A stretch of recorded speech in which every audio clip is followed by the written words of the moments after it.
ఈ 5వ అధ్యాయం నుంచి చూసినప్పుడు మనకి ఎలాగైతే ఒక ఉపమానాన్ని చూసినప్పుడు మనము సువార్తలలో 4 సువార్తలలో కొన్ని ఉపమానాలు కనబడతాయి, కొన్ని 3 సువార్తలలో ఉపమానాలు కనబడతాయి. అదేవిధంగా ఈ యొక్క చరిత్ర గ్రంథాలు ఇవి సమూయేలు కానీ ఇవన్నీ కూడా చరిత్ర గ్రంథాలు కాబట్టి హిస్టరీ. సో మనకి హిస్టరీ అనగానే మనకి ఏ ఏ పుస్తకాలు ఉన్నాయి? ఎక్కడి నుంచి ఎన్ని పుస్తకాలు హిస్టరీ?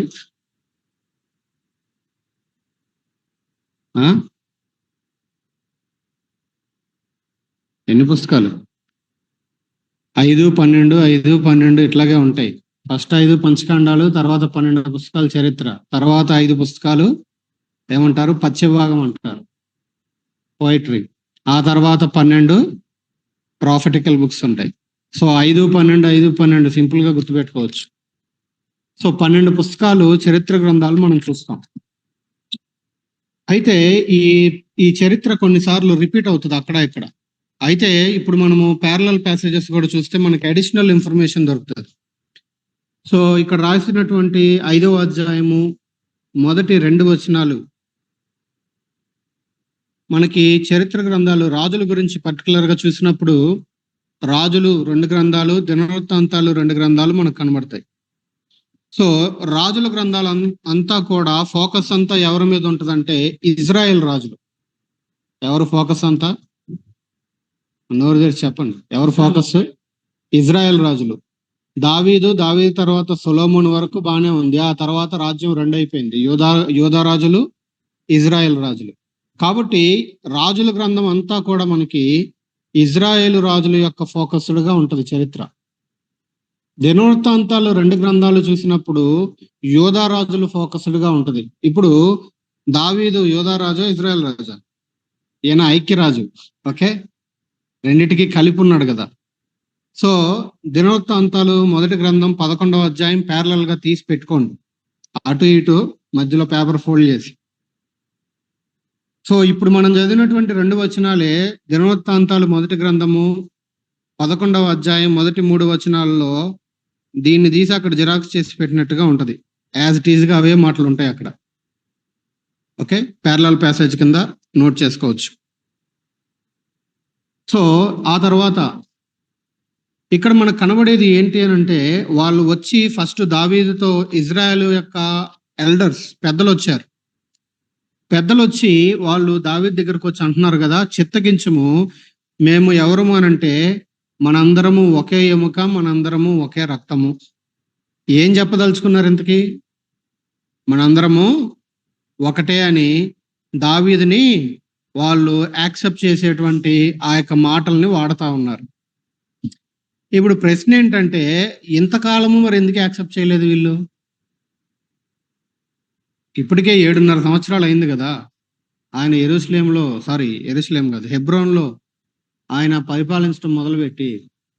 ఇప్పుడు దాకా ఎందుకు అంగీకరించలేదు? ఈ పెద్దలు దావీదు గారి దగ్గరికి ఎందుకు రాలేదు? ఇప్పటిదాకా వాళ్ళకంటూ ఒక రాజు ఉన్నాడు, ఇష్బోషెత్ అని, అబ్నేర్ అనేటువంటి సైన్యాధిపతి. వీళ్ళందరూ కూడా రాజ్యాన్ని లేకపోతే వాళ్ళు నడిపించుకుంటా వస్తుంటే వీళ్ళు ఏదో ఒకట్లే ఉంది కదా, రాజున్నాడు, ఏదో విషయాలు నడుస్తున్నాయి కదా అన్నట్లుగా నడుచుకుంటా వచ్చారు. కానీ ఇప్పుడు ఫైనల్ గా ఎలాంటి పరిస్థితికి వచ్చింది? రాజు అయినటువంటి ఇష్బోషెతు చనిపోయాడు, అబ్నేరు చనిపోయాడు. ఇప్పుడు వాళ్ళకి రాజు లేని పరిస్థితి వచ్చింది. అలాంటి పరిస్థితి వచ్చినప్పుడు దావీదు దగ్గరకు వచ్చి, నువ్వు మా ఎముక, నువ్వు మా రక్తము, ఇక నువ్వేం మా రాజువి అంటున్నారు. ఇక్కడ మనం నేర్చుకోవాల్సినటువంటి ఒక లెసన్ ఏంటంటే, మనకున్నటువంటి చాయిసెస్ అన్ని ఫెయిల్ అయినప్పుడు అల్టిమేట్ గా వచ్చి ఇక నువ్వేనయ్యా, ఇంకెవరు లేరు. ఒకవేళ ఆప్షన్స్ ఉన్నాయి అనుకోండి, ఒకవేళ అబ్నేర్ బతుకున్నా, ఒకవేళ అబ్నేర్ చచ్చిపోయి ఇష్బోషెతు పట్టుకున్నా, వీళ్ళు కథలు వచ్చి ఉండే వాళ్ళ అనేది ప్రశ్న. ఆలోచించాలి మనం దానికి.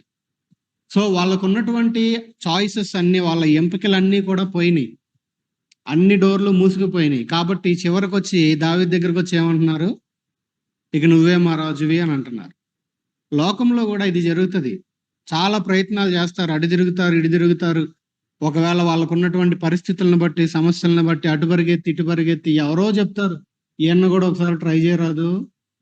ఎలాగైతే ఆ రక్తస్రావం కలిగిన స్త్రీ అప్పటికే చాలా మంది సీనియర్ డాక్టర్లు అందరి దగ్గరికి వెళ్ళిందంట. ఆమె దగ్గరకు ఉన్నటువంటి ఆస్తులన్నీ కూడా ఖర్చు పెట్టుకుందంట. ఎన్నో వైద్యుల దగ్గరికి పోయి ఎన్నో తిప్పలు పడిందంట. వ్యయం చేసుకుంది, ఖర్చు అయిపోయింది. ఇక చివరికి ఎక్కడికి వచ్చింది? ఎవరో చెప్పగా వినింది. ఏసై అనే ఒక ఆయన ఉన్నాడు, ఆయన దగ్గరికి వెళ్తే బాగుపడే ఛాన్స్ ఉందని. ఇక నాకున్నటువంటి ఏకైక ఒకే ఒక ఛాన్స్ ఇదే అని నమ్మి వచ్చి ఆయన వస్త్రపు చెంగుని పట్టుకొని బాగుపడింది. సో యేసుక్రీస్తు ప్రభువుని వెంబడించటము, యేసుక్రీస్తు ప్రభువుని పట్టుకోవటం అనేది చాలా సార్లు మన జీవితాల్లో కూడా ఇట్లాంటిదే. ఇక మన చాయిసెస్ అన్ని పోయిన తర్వాత మనకి ఏ దారి లేనప్పుడు, తెలుగులో మనకు సామెత ఉంటుంది, ఏ దారి లేనివాడికి ఏం దారంట? ఇంకో దారంట. కాబట్టి అట్లాంటిది కాదు. ఇజ్రాయెల్ పెద్దలు, వీళ్ళు ప్రజలు కాదండి, జాగ్రత్తగా అర్థం చేసుకోండి. వీళ్ళు పెద్దలు. ఇజ్రాయెల్ పెద్దలు అన్నప్పుడు వాళ్ళు అనేక విషయాల్లో అవగాహన కలిగిన వాళ్ళే పెద్దలుగా ఉంటారు, ఏదో ఆషామాషిగా ఉండరు. కాబట్టి వాళ్ళ యొక్క చాయిసెస్ అన్ని క్లోజ్ అయిపోయినాయి, ఫెయిల్ అయిపోయినాయి. కాబట్టి చివరికి వచ్చి ఏమంటున్నారు? ఇక నువ్వే మా రాజువి అని అంటున్నారు. ఆ యొక్క క్రమంలో వాళ్ళు ఏం చెప్తున్నారు అంటే, ఎముక రక్తము అనేటువంటి 2 మాటలను తీసుకుని వచ్చారు. కాబట్టి మనందరము రక్త సంబంధులము అనే విషయాన్ని ఇక్కడ జ్ఞాపకం చేస్తా ఉన్నారు. ఆ తర్వాత చూడండి.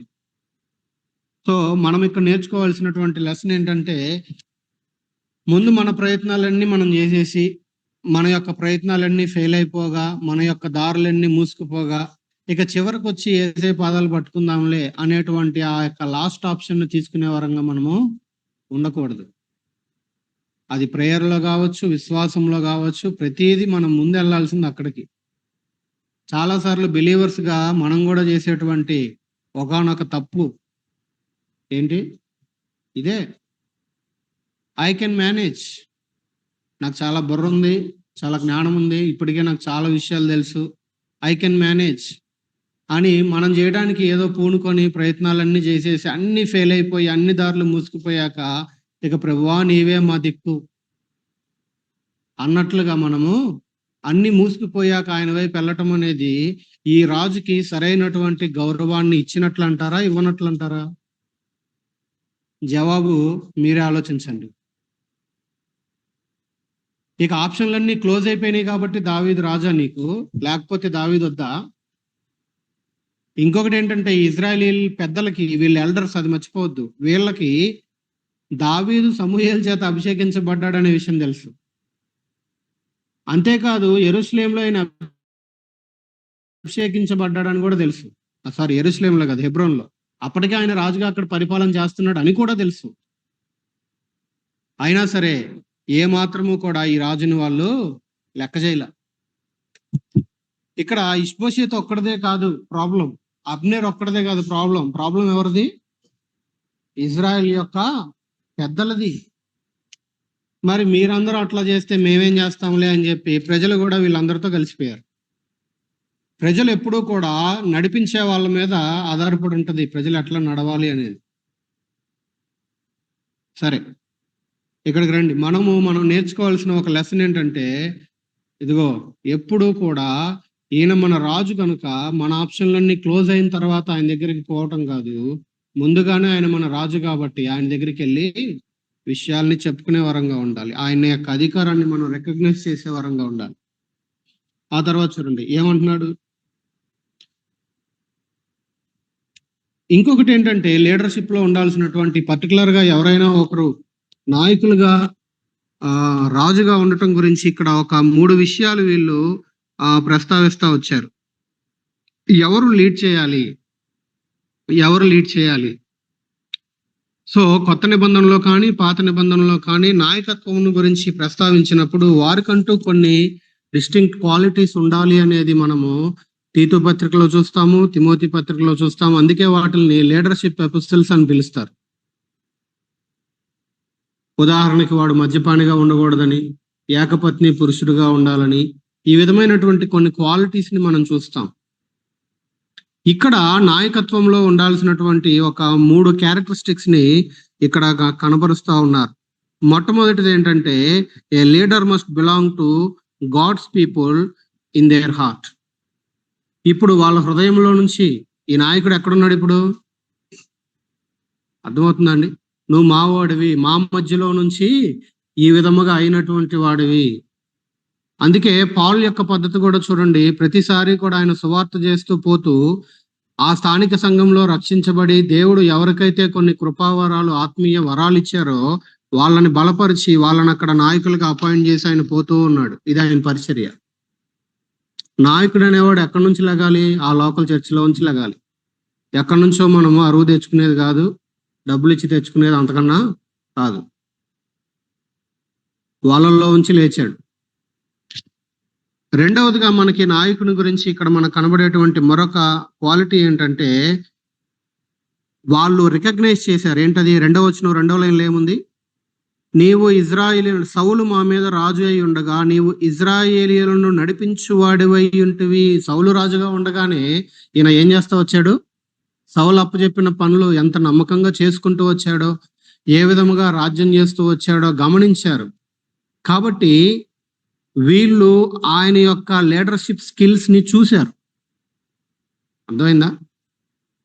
కాబట్టి నాయకత్వం అనేది ఎప్పుడూ కూడా ఎబిలిటీ అనేది, అంటే నడిపించేటువంటి సామర్థ్యము కలిగిన వారికి ఇవ్వటము. దావీదు యొక్క సామర్థ్యాన్ని వీళ్ళు గమనించారు, చూశారు. నువ్వు నడిపించుచూ ఉంటివి, మేము చూసాం, నువ్వు నడిపించగలవని మాకు అర్థమైంది. పౌలు తిమోతికి రాసిన 2వ పత్రిక 2వ అధ్యాయము 2వ పత్రిక 2వ అధ్యాయం 2వ వచనంలో ఈ మాట చెప్తాడు. నీవు అనేక సాక్షుల ఎదుట నా వలన వినిన సంగతులను ఇతరులకు బోధించుటకు సామర్థ్యము గల మనుష్యులకు అప్పగింపుము. అర్థమవుతుందండి? పౌలు బోధించాడు, తిమోతికి అప్పగించాడు. తిమోతికి ఏం చెప్తున్నాడు? ఇప్పుడు అలాంటి సామర్థ్యం కలిగిన వాళ్ళని గమనించి వాళ్ళకి అప్పగించు. కేపబుల్, సామర్థ్యము, అది కూడా చూడాలి. ఒకటి వాళ్ళ మధ్యలో ఉంచి లెగిచాడు, రెండవది తనకున్నటువంటి సామర్థ్యము, దానిని వాళ్ళు చూశారు. నువ్వు నడిపించుచు అంటే మేము గమనించాము, నీ దగ్గర లీడర్షిప్ స్కిల్స్ ఉన్నాయి దావీదు. 3వ క్వాలిటీ ఏం గమనించారు వీళ్ళు అని అంటే అక్కడే రాయబడిన మాట చూడండి, 2వ వచనంలోనే. అయితే ఇప్పుడు నీవు ఇజ్రాయేలీయులను నట్టి నా జనులను పాలించి వారి మీద అధిపతివై ఉందువని యెహోవా నిన్ను గూర్చి సెలవిచ్చి ఉన్నాడని చెప్పిరి. కాబట్టి ఎవరైనా ఒకసారి నాయకుడిగా ఉండాలి అంటే a leader must have an evident call from God. దేవుని దగ్గర నుంచి వారికి ఒక నిర్దిష్టమైన పిలుపు.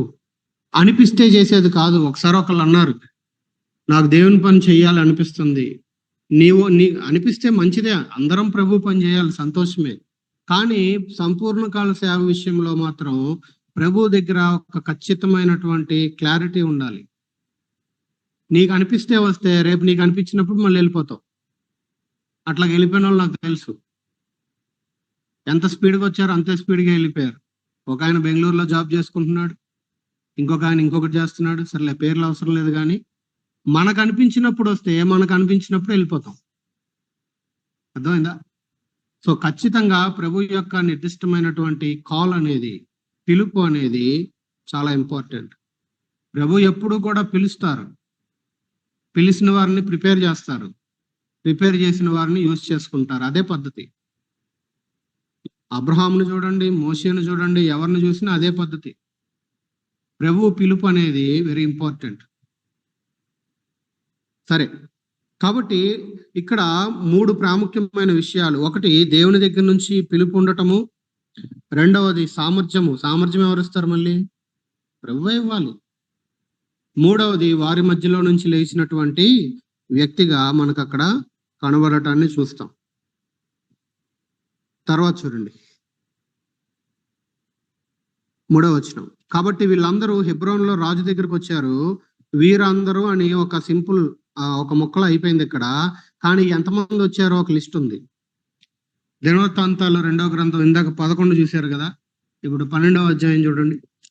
12వ అధ్యాయం 23వ వచనం నుండి మీ బైబిల్స్ లో పక్కన రాసుకోండి. ఈ వచనాలకు సంబంధించిన ప్యారలల్ కాంటెక్స్ట్ అని రాసుకొని చదివితే బాగా అర్థమవుతుంది.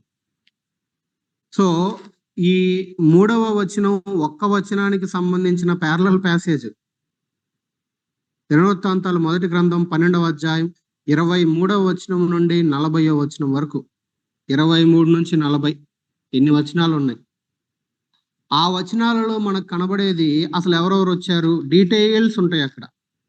ఏ గోత్రము నుంచి ఎవరు వచ్చారు, ఈటలు పట్టుకున్న వాళ్ళు ఎంతమంది, డాలు పట్టుకున్న వాళ్ళు ఎంతమంది, వాళ్ళు ఎంతమంది, వీళ్ళు ఎంతమంది, పెద్ద లిస్ట్ ఉంది అక్కడ.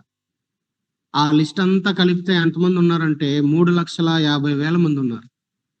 ఎంతమంది వచ్చారు దావీదు దగ్గరికి, హెబ్రోన్కి? 3,50,000 మంది వచ్చారు. అక్కడ చూడండి 23వ వచనము నుండి చూస్తే మనకు అక్కడ ఆ విషయాలన్నీ కనబడతాయి. రూబేనీయుల్లో ఎంతమంది వచ్చారు, గాదీయుల్లో ఎంతమంది వచ్చారు, ఇస్సాకీయుల్లో ఎంతమంది వచ్చారు అనే డీటెయిల్స్ అన్ని కూడా అక్కడ ఉంటాయి. దయచేసి మీరు తర్వాత చదవండి. సో ఎలాగైతే లేవీకాండము చూస్తున్నప్పుడు ప్యారలల్ గా హెబ్రీ కవర్ అవుతా ఉందో, ఈ యొక్క గ్రంథం చూస్తా ఉన్నప్పుడు మనకి దినవృత్తాంతాలు కవర్ అవుతా ఉంటది. సో శ్రద్ధగా ఫాలో అయితే మనకి ఆ పుస్తకం కూడా కవర్ అవుతుంది. మనకి విషయాలు ఇంకొంచెం స్పష్టంగా అర్థమవుతాయి. సరే, ఇక్కడికి రండి. హెబ్రోన్ లో రాజు దగ్గరికి వచ్చిన లిస్ట్ అక్కడ ఉంది. రాజు దగ్గరకు రాగా వారు రాజైన దావీదు హెబ్రోన్ లో యెహోవా వారితో నిబంధన చేసెను. ఏం చేశారంట? ఎవరైతే ఇప్పుడు ఈ రాజు దగ్గరకు వచ్చి ఇక నువ్వే మా రాజు అయ్యా అనేటువంటి రీతిలో దావీదు దగ్గరకు వచ్చారో వాళ్ళతో ఏం చేశాడు దావీదు? నిబంధన. సరే, వాళ్ళ తప్పు ఉందా లేదా అనేది పక్కన పెడితే, ఇప్పటికైనా సరే ఈయనే రాజు అనేటువంటి ఆ యొక్క రాజరికానికి తల వంచి ఇక నువ్వే మా రాజు అని ఎవరైతే ఒప్పుకుంటారో ఆ రోజు దావీదు వాళ్ళతో ఏం చేశాడు? నిబంధన చేశాడు. యేసయ్య విషయంలో కూడా అన్ని దారులు మూసుకొని పోయి చివరి దారిగా ఒకవేళ ప్రయత్నించి వచ్చినా సరే ఆయన దగ్గరికి ఆయన యొక్క రాజరికాన్ని, ఆయన అధికారాన్ని గుర్తెరిగి రాజా అని ఆయన దగ్గరికి కనుక వస్తే ఆయనతో నిబంధన చేసుకోవడానికి వారితో హీఈస్ ఆల్వేస్ రెడీ. ఆయన ఎప్పుడూ కూడా రెడీ. ఇక్కడ వీళ్ళు ఏం చేశారంట? ఇప్పుడు దాకా కేవలము ఒక గోత్రం మీద రాజుగా ఉన్నటువంటి ఈయన ఇప్పుడు కంప్లీట్ ఇజ్రాయెల్ వారి మీద రాజుగా ఉండినట్లుగా ఆయనకి పట్టాభిషేకము చేసిరి. ఇది 3వ వచనం. దావీదుకి ఇది ఎన్నో పట్టాభిషేకం అండి? ఎన్ని పట్టాభిషేకాలైన ఆయనకి ఇప్పటికి? అయ్యి ఉంటది అంటే అయ్యి ఉంటది కాదు, కరెక్ట్గా చెప్పండి. సమూయేలు ఒకసారి చేశాడు, ఓకే. తర్వాత ఇంత కన్ఫ్యూజనే ఉంది. సమూయేలు ఒకసారి చేశాడు, హెబ్రోన్ లో వీళ్ళు చేశారు. ఇప్పుడు కంప్లీట్ ఇజ్రాయెల్ మీద 3వసారి జరుగుతా ఉంది. ఇది ఆయనకి 3వసారి పట్టాభిషేకం. 3rd టైం ఆయన్ని అనాయిట్ చేస్తా ఉన్నారు, అభిషేకిస్తా ఉన్నారు. అర్థమైందా? సమూయేలు పట్టాభిషేకం చేసిందేమో 15 ఏళ్ళకి, ఆ తర్వాత ఈయన ఇక్కడ పట్టాభిషేకం చేయబడిందేమో 30 ఏళ్ళకి. మధ్యలో ఎంత గ్యాప్ ఉంది? 15 సంవత్సరాలు ఎదురుచూపు. 15 సంవత్సరాలు, 30 ఏళ్ళకి పరిపాలించడం స్టార్ట్ చేసి 4వ వచనంలో ఏముంది? హెబ్రోన్ లో యూదావారి మీద 7 సంవత్సరముల 6 మాసాలు అంటే 7.5 years హెబ్రోన్ లో ఆయన పరిపాలన చేశాడు. ఆ తర్వాత 33 years కంప్లీట్ ఇజ్రాయెల్ మీద యెరూషలేము కేంద్రముగా ఆయన పరిపాలన చేశాడు. అంటే చూడండి, ఆయనను అభిషేకించింది 15 ఏళ్ళకి, ఆయన రాజు అయింది 30 ఏళ్ళకి. మధ్యలో వెయిటింగ్ 15 ఏళ్ళు. కానీ ప్రభు చెప్పిన మాట నెరవేరకుండా ఉంటుందా? నెరవేరిందా లేదా? ఖచ్చితంగా ఆయన చెప్పిన మాట నెరవేరి తీరుతుంది. మన ప్రాబ్లం ఏంటంటే మనకి రోజులు నెలలు గడుస్తూ ఉంటే మనము మనుషులం కాబట్టి మనకి సుదీర్ఘంగా అనిపిస్తుంది. ఆ టైము కొంచెం తట్టుకోవడం కష్టమే. కానీ దేవుడు చెప్పిన వాగ్దానము, దేవుడు ఇచ్చిన వాగ్దానం వాస్తవమైనప్పుడు అది ఆయన టైంలో ఆయన ఖచ్చితంగా ఫుల్ఫిల్ చేస్తారు. ఆదికాండం 3:15 ఆయన వాగ్దానం చేశాడు రక్షకుణ్ణి. కానీ రక్షకుడు వచ్చింది ఎప్పుడు? మధ్యలో ఎన్ని వందల సంవత్సరాలు, వేల సంవత్సరాలు ఉన్నాయి, వందలు కూడా కాదు. కానీ రక్షకుడు వచ్చాడా లేదా? కాబట్టి అది 15 ఏళ్ళు కావచ్చు, లేదా 20 ఏళ్ళు కావచ్చు, లేదా 2 ఏళ్ళు కావచ్చు, లేదా 5 ఏళ్ళు కావచ్చు. ప్రభు వాగ్దానం చేశాడు అని అంటే ఆయన ఖచ్చితంగా నెరవేరుస్తారు. అబ్రహాం విషయంలో 25 సంవత్సరాలు. ఇస్సాకు వచ్చాడా లేదా? పుట్టాడు. అయితే ప్రభువుని అడగాల్సింది, ప్రభువా నీ వాగ్దానం మీద అపనమ్మిక లేకుండా అప్పటి వరకు ఎదురు చూసే ఓపిక నాకు కావాలి, నిరీక్షణ నాకు కావాలి. ప్రభువు మాట ఇస్తే తప్పడంతే. చూడండి, పోనీ 15 ఏళ్ళు వెయిట్ చేసిన తర్వాత అయినా ఈ వాగ్దానము పూర్తిగా నెరవేరిందా అంటే మళ్ళీ పాక్షికంగానే. ఇజ్రాయెల్ మీద కంప్లీట్ కింగ్ అవ్వలా, ఏదో యోధా మీద ఒక గోత్రానికి హెబ్రోన్లో చిన్న రాజ్యం. మళ్ళీ కంప్లీట్ ఇజ్రాయెల్ మీద రాజు అవటానికి మళ్ళీ ఇంకొక 7.5 సంవత్సరాలు వెయిట్ చేయాల్సి వచ్చింది దావీదు. వెయిట్ చేసాడా లేదా? ఇప్పుడు 15, 7.5 ఎంత? ఆయన చెప్పిన మాట పూర్తిగా నెరవేరటానికి 22.5 సంవత్సరాలు పట్టింది. కానీ 22.5 సంవత్సరాల తర్వాత దావీదు కింగ్ అయ్యాడా లేదా? ఖచ్చితంగా అయ్యాడు. ఇజ్రాయెల్ వారిని పరిపాలించాడా? అద్భుతంగా పరిపాలించాడు. ప్రభు చెప్పిన మాట ఎప్పుడూ కూడా తప్పిపోదు. ఇప్పుడు 6వ వచనం దగ్గర చూడండి.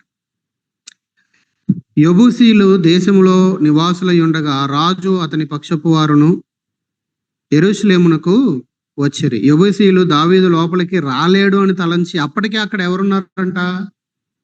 యెబూసీలు ఉన్నారు. ఈ యెబూసీలు ఏమనుకుంటున్నారు? ఎక్కడొస్తాడులే, లోపలికి రాలేడులే అన్నట్లుగా అనుకుంటా ఉన్నారంట. ఎందుకు ఈ యొక్క ఏమంటారు, ఈ యెబూసీలు ఎవరు అసలు?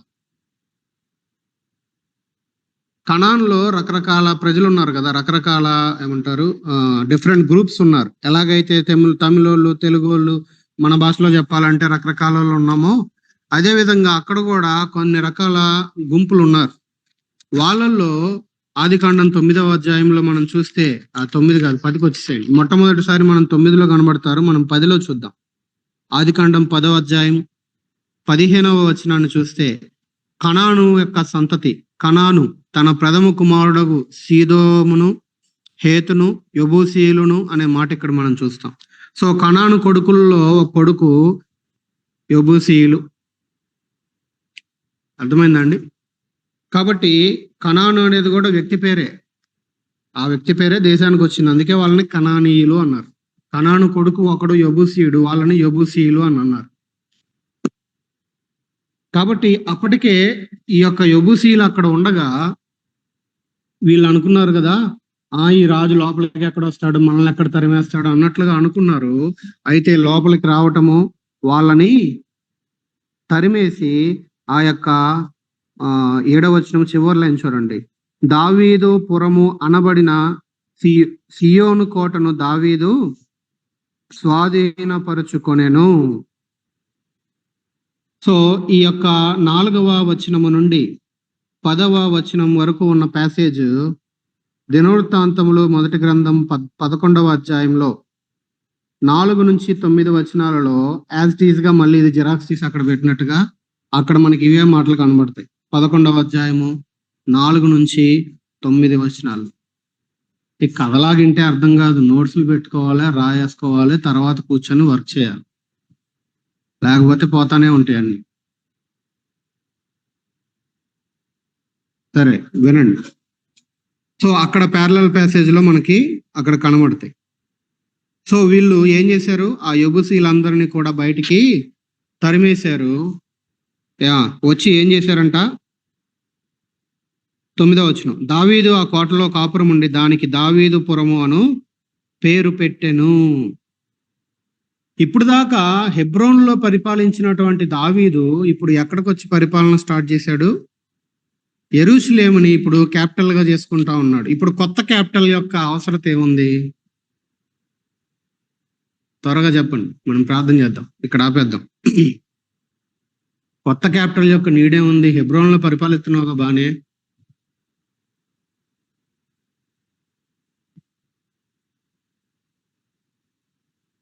యూజువల్ గా దేన్నన్నా క్యాపిటల్ చేయాలంటే జనరల్ గా ఏం చూస్తారు? భౌగోళికంగా ఆలోచిస్తే ఏమేం ఫెసిలిటీస్ ఉండాలి క్యాపిటల్ కి? ఆంధ్రాలో అదొక గొడవ కదా మనకి. కమర్షియల్ గా బాగుండాలి. ఓకే. అసలు ఏముండాలి క్యాపిటల్ అంటే? బేసిక్స్ ఏముండాలి? ఏమండి? ముగ్గురు చెప్పారు, ఒకటి అర్థం కాలేదు. ఒక్కొక్కరు చెప్పండి. పెద్ద పట్టణం అయి ఉండాలి. ఓకే. ఇంకా?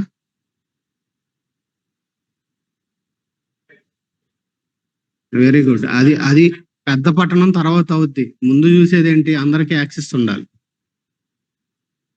అంటే ఏంటి? ప్రయాణం చేసి గబుక్కుని పోయి రావడానికి అందుబాటులో ఉండాలి, యాక్సెస్ ఉండాలి. ఓకే, అదొకటి. ఇంకా? ఇంకా? వాటర్ ఫెసిలిటీ కావాలి. అవునా? బేసిక్ నీడ్ అది. క్యాపిటల్కి ఏముండాలి? వాటర్ కావాలి. సో దావీదు కూడా ఇక్కడ చూసినప్పుడు మనకు కనబడే విషయాలు అవే. హెబ్రోన్ ఉంది, అటు ఇష్బోషెతు పరిపాలించినటువంటి 2 ప్లేసులను చూస్తే ఇప్పుడు సెంటర్కి వచ్చేసాడు దావీదు. ఒకవేళ మనము ఇజ్రాయెల్ యొక్క మ్యాప్ ని మనం జాగ్రత్తగా చూస్తే జెరూసలేం సెంటర్కి వచ్చేసింది. అంటే ఎవరికైనా సరే ఇప్పుడు ఈ యొక్క క్యాపిటల్ యాక్సిస్ అన్నమాట, కబుక్కున వచ్చిపోవటానికి వీలుగా. ఆ తర్వాత మరొకటి ఏంటంటే వాటర్ ఫెసిలిటీ. మరొకటి ఏంటంటే ప్రాముఖ్యంగా సెక్యూరిటీ. ఆ రోజుల్లో ఏం కావాలి వీళ్ళకి? యెరూషలేం ఎట్లా ఉంది? ఎత్తైన, చుట్టూ ఏమున్నాయి దానికి? మొత్తం పర్వతాలు, ఫుల్ సెక్యూరిటీ ఉందన్నమాట. వీళ్ళు ప్లాన్ చేయని సెక్యూరిటీ అది. దేవుడే భౌగోళికంగా అప్పటికే నిర్ణయించి ఏర్పాటు చేసినటువంటి సెక్యూరిటీ. కాబట్టి ఈ విషయాలన్నీ గమనించి అక్కడ ఏమైంది? ఆ యొక్క క్యాపిటల్ని ఆయన ఇచ్చేశారు. కాబట్టి మరి వాళ్ళకి ఈ యొక్క దీన్ని క్యాప్చర్ చేసుకోవడం అంటే అప్పటికే ఉన్నటువంటి యెబూసీయుల్ని తరిమేసి ఈ యొక్క యెరూషలేముని ఈయన క్యాప్చర్ చేసుకోవటం అంటే ఆక్రమించటం కంప్లీట్ గా. కాబట్టి అక్కడ వాళ్ళకి వాటర్ ఎలాగా అంటే గీహోన్ స్ప్రింగ్ ఉందంట. ఆ యొక్క గీహోన్ ద్వారా ఈ యొక్క యెరూషలేంకి వాటర్ అనేది సమృద్ధిగా సరిపోతా ఉన్నాయి. సో ఇవన్నీ కూడా మనం అక్కడ చూస్తాము. దావీదు ఇక్కడ చూడండి, ఏదైతే మనము 3వ అధ్యాయం 1వ వచనంలో చూసామో, దావీదు కుటుంబము అంతకంతకు వర్ధిల్లెను, సౌలు కుటుంబము అంతకంతకు నేరసిల్లెను. ఆ నేరసిల్లే కార్యక్రమం ఎలా జరిగిందో 4వ అధ్యాయంలో సౌలు కుటుంబాన్ని వివరించాడు, ఎలాగ నేరసిస్తూ వచ్చిందో ఆ ఫ్యామిలీ. ఇప్పుడు 5వ అధ్యాయంలో దావీదు కుటుంబము అంతకంతకు ఎలాగ వర్ధిల్లుతూ ఉందో అనే దాన్ని మొదలుపెట్టి ఇప్పుడు దాన్ని ఎక్స్ప్లెయిన్ చేసుకోవడం మొదలుపెట్టాడు. అదే ఇక్కడ 10వ వచనంలో మళ్ళీ చెప్తున్నాడు, దావీదు అంతకంతకు వర్ధిల్లెను. ఎందుకు అనంటే సైన్యములకు అధిపతి యెహోవా అతనికి తోడుగా ఉన్నాడు. దేవుడు ఎందుకు తోడుగున్నాడు దావీదుకి? ఎందుకంటే మనం చెప్పుకుంటూ వస్తున్నాం కదా, ఆయన దేవుని హృదయానుసారుడుగా, ఎక్కడ ఎవరి మీద పగలేదు, లోపల కోపం లేదు, కక్ష లేదు, భేదం లేదు. దేవుడు ఆయన కార్యం చేసే వరకు ఎదురు చూస్తా ఉన్నాడు. ఈవెన్ దేవుని మీద కూడా సనిగినట్లుగా మనకి ఎక్కడ, ఏంటి నన్ను ఎన్ని రోజులు వెయిట్ చేయించావు, ఏంటి అని మాట్లాడినట్లుగా ఏమీ కూడా మనకి ఎక్కడ కనబడదు. వెయిట్ చేశాడు. ప్రజల మీద ఏమి లేదు, అటు దేవుని మీద ఏ రకమైనటువంటి చేదు లేదు. ఫెయిత్ఫుల్. కాబట్టి యెహోవా అతనికి తోడుగా ఉండెను. కాబట్టి ఈ యొక్క కీ, ఆశీర్వాదానికి కీ ఏంటి? మనందరికి ఆశీర్వాదాలు కావాలి కదా. ఆశీర్వాదం అనే డోర్ ఓపెన్ అయ్యే కీ ఏంటి? అదే ఇక్కడ మనం చదువుతుంది 10వ వచనంలో, సైన్యములకు అధిపతి యెహోవా అతనికి తోడుగా ఉన్నాడు. అదే ఆశీర్వాదం. ఇప్పుడు ఆయన తోడుగా ఉండాలి అంటే ఏం చేయాలో మనం గమనించి అది చేస్తున్నట్లయితే చాలు, మన జీవితాల్లో కూడా ఆశీర్వాదాలు అవే ఆటోమేటిక్ గా మన వెంట పడుతూ ఉంటాయి. దానికి దైవం విషయంలో కానీ, ఇటు మనుషుల విషయంలో కానీ దావీదుకి ఏ రకమైనటువంటి ఏం లేదు, పగ కానీ, చేదు కానీ, ఏ రకమైనటువంటి విరోధ భావము కానీ లేకుండా తను తన యొక్క యథార్థతని, ఇంటిగ్రిటీని కలిగి కాపాడుకోవటం అనేది చాలా చాలా ప్రాముఖ్యమైంది. అట్ ద సేమ్ టైం దేవుడు ఆయన కార్యమును చేసే వరకు ఆయన ఆ రకముగా ఎదురు చూడటం అనేది కూడా, వెయిటింగ్ అనేది కూడా చాలా ఇంపార్టెంట్. మనం వెయిట్ చేస్తాం కానీ కొన్నిసార్లు మనసులో సొనుగుతాం, కొన్నిసార్లు మాటల్లోనే ప్రార్థనలోనే సొనిగేస్తాం. ఏం ప్రభువా ఇన్ని రోజుల నుంచి చేస్తుంటే ఆ మాత్రం అర్థం కావట్లేదా నీకు? దావీదు ఆయన ఏం చేశాడు? వెయిట్ చేశాడు. కాబట్టి యెహోవా అతనికి తోడుగా ఉండటాన్ని బట్టి దావీదు అంతకంతకు ఏమయ్యాడంట? వర్ధిల్లెను. ఇది చూడండి, ఇదేదో ఒక నైట్ లో, ఓవర్ నైట్ లో, రాత్రిగా వచ్చిన సక్సెస్ ఇది కాదు, కొన్ని సంవత్సరాలు పట్టింది. సో దైవికమైన విషయాలు ఎప్పుడూ కూడా లేట్ గానే ఉంటాయి. ఈ రోజుల్లో అనేక మంది ఇదే బైబిల్‌ను పట్టుకొని చెప్తున్న విషయాలు ఏంటంటే ఓవర్ నైట్ సక్సెస్ వస్తది అన్నట్టుగా చెప్తున్నారు. అందుకే అది జరగకపోయేసరికి ముఖాలు చిన్నబోతా ఉన్నాయి. కొన్నిసార్లు లోకంలో వాళ్ళు ఎంత నీతిగా ఉంటున్నారంటే ఒక రకంగా ఈ ఎలక్షన్ టైంలో వాళ్ళ పురోహితులు కొంతమంది జ్యోతిష్కాలు చెప్పేవాళ్ళు ఉంటారుగా, చెప్పారు ఫలానా పార్టీ వస్తుంది ఇక్కడ, ఫలానా పార్టీ వస్తుంది అక్కడ. జరగలేదు. ఒక హిందూ జ్యోతిష్యం చెప్పి ఆయన వచ్చి నేను చెప్పింది జరగలేదు, ఆయన సారీ అని చెప్పాడు. న్యూస్ లో ఒకవేళ కొంతమంది చూసి ఉండొచ్చు. సారీ అని చెప్పాడు, నేను చెప్పింది జరగలేదు, ఆయన సారీ అన్నాడు. క్రైస్తవ పేర్లు పెట్టుకున్నటువంటి మనోళ్ళు చాలా మంది ఫలానా వస్తారు అని చెప్పి అది జరగకపోతే కనీసం బయటకు వచ్చి సారీ చెప్పే మొఖం కూడా లేదు మనోళ్ళకి. ఇది మనోళ్ళ యొక్క నీతి. నేను చెప్పినటువంటిది జరగలేదు, నేనే పొరపాటుగా చెప్పాను, ఇప్పుడు జరగకపోయినా దేవుడిదే తప్పు. ఇది లోకంలో ఉన్నటువంటి వాళ్ళ నీతి కొన్నిసార్లు మన వాళ్ళ నీతి కన్నా కూడా ఎక్కువగా కనబడతా ఉంది. ఇది ఒక భయంకరమైంది. ఇంతకు అటెందుకు వెళ్ళా మర్చిపోయాను నేను. ఇది ఓవర్ నైట్ వచ్చినటువంటి సక్సెస్ కాదండి. ఓవర్ నైట్ వచ్చింది కాదు, టైం పడుతుంది దేవుని విషయాల్లో. దేవుని యొక్క ప్లాను, దేవుని యొక్క పర్పస్, దేవుని పద్ధతిలో జరిగేటప్పుడు టైం పడుతుంది. ఆ టైంలో దేవుడు ఆయన చేయవలసినవన్నీ చేసుకుంటూ ముందుకు తీసుకుని వెళ్తాడు. ప్రార్థన చేసుకుందాం. ప్రార్థన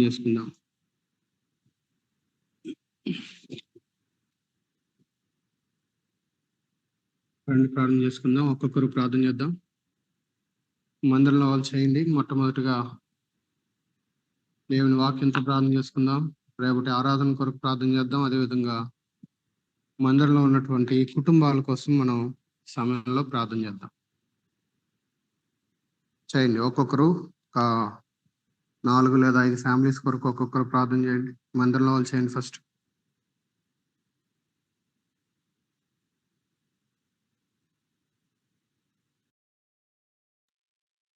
పరిశుద్ధుడా, ప్రియంగల తండ్రి, జీవం కలిగిన మా ప్రభా, ఘనమైన నామం బట్టి మీకు వందనాలు, స్తోత్రాలు నాయన. మీరు ప్రేమించి మీరు మాకు అనుగ్రహించినటువంటి సమయాన్ని బట్టి స్థుతిస్తా ఉన్నాను దేవా. మిమ్మల్ని ఆరాధిస్తా ఉన్నాను ప్రభా. సంఘంగా సహవాసంగా నాయన ఇదిగో మీ మందిరానికి వచ్చి ఈ విధంగా ప్రార్థన చేసుకోవడానికి అయ్యా మీ కృపనిచ్చారు మా తండ్రి. నాయన ఇదిగో మా ప్రార్థన ఆలకించే దేవుడు అని అయ్యా మీ సన్నిధిలో మరి తండ్రి మొరపెట్టే కృపనిచ్చావు ప్రభా. అయ్యా నాయన నా యొక్క ఉదయతులు, నా యొక్క పాపములు తండ్రి, నా ప్రార్థన కడ్డు రాకుండా మీ రక్తం చేత కడగమని వేడుకుంటా ఉన్నాను తండ్రి. దేవా మా ప్రభా, నాయన అల్పులము, మనుషులము అయ్యా, ఎన్నో బలహీనతలు ఉన్నటువంటి అయ్యా నాయన జీవితం దేవా ఇదిగో నాయన దేవా దయతో కనికరించండి. ఇదిగో దావీదు భక్తుని దేవా మా ముందుకు తీసుకొచ్చిన విధానం బట్టి మీకు వందనాలు నాయన, స్తోత్రాలు మా ప్రభా. నువ్వెంతైనా నమ్మదగిన దేవుడుగా ఉన్నావు నాయన. నీ హృదయానుసరైనటువంటి దావీదు యొక్క జీవితంలో నాయన మీరు చేసినటువంటి కార్యాలను బట్టి మీకు వందనాలు దేవా. నిజమే నాయన దేవా. ఇదిగో దావీదు వంటి అయ్యా హృదయమును మేము కలిగి ఉండటానికి దేవా ఇదిగో మీ చిత్తం నెరవేర్చే క్రమంలో ఎక్కడ తన సొంత ఆలోచనలు గాని అయ్యా సొంత పద్ధతులు గాని ఎక్కడ తను అయ్యా వెళ్ళలేదు, నీ మీద ఆధారపడ్డాడు. ఇచ్చే సమయం కొరకు ఎదురు చూశాడు నాయన. దేవా నాయన అయ్యా మా ప్రభు, మీరు సెలవిచ్చిన దేవుడు. మీ మాట నెరవేర్చే విషయంలో దేవా మీ విశ్వాసతను కనపరిచావు మా ప్రభు. దేవా ఇదిగో మా జీవితాల్లో కూడా అయ్యా నాయన మీరు ఇచ్చిన వాగ్దానాల కొరకు ఎదురు చూసే క్రమంలో నాయన ఆమె నెరవేర్పును అయ్యా ఖచ్చితంగా చూస్తామన్న నమ్మకాన్ని మీరు మాకు అనుగ్రహించారు. అయ్యా నువ్వు మాట తప్పినటువంటి దేవుడు అయ్యా. దేవా దేవా అయ్యా నాయన ఇజ్రాయేలుకు ఆశ్రయమైన వాడు నరుడు కాడని మీరు సెలవిచ్చినట్లుగా దేవా నేను స్తుతిస్తా ఉన్నాను ప్రభా. అయ్యా నా జీవితం మీరు చేసిన వాగ్దానాలు అయ్యా మీరు నెరవేర్చే దేవుడుగా ఉన్నారని అయ్యా ఇదిగో నమ్మకాన్ని ప్రభా మీరు మరొక మారు నాకు జ్ఞాపకం చేస్తున్న విధానం బట్టి నీకు స్తోత్ర. దేవా మీకు వందనాలు నాయన. అయ్యా కృప చేత జ్ఞాపకం చేసుకునండి అయ్యా నాయన. ఎదుగో మా తండ్రి యేసు సంఘాన్ని బట్టి అయ్యా మీరు ప్రేమించిన సహవాసాన్ని బట్టి మీకు వందన. ప్రతి కుటుంబాన్ని బట్టి స్తుతిస్తా ఉన్నాను ప్రభా.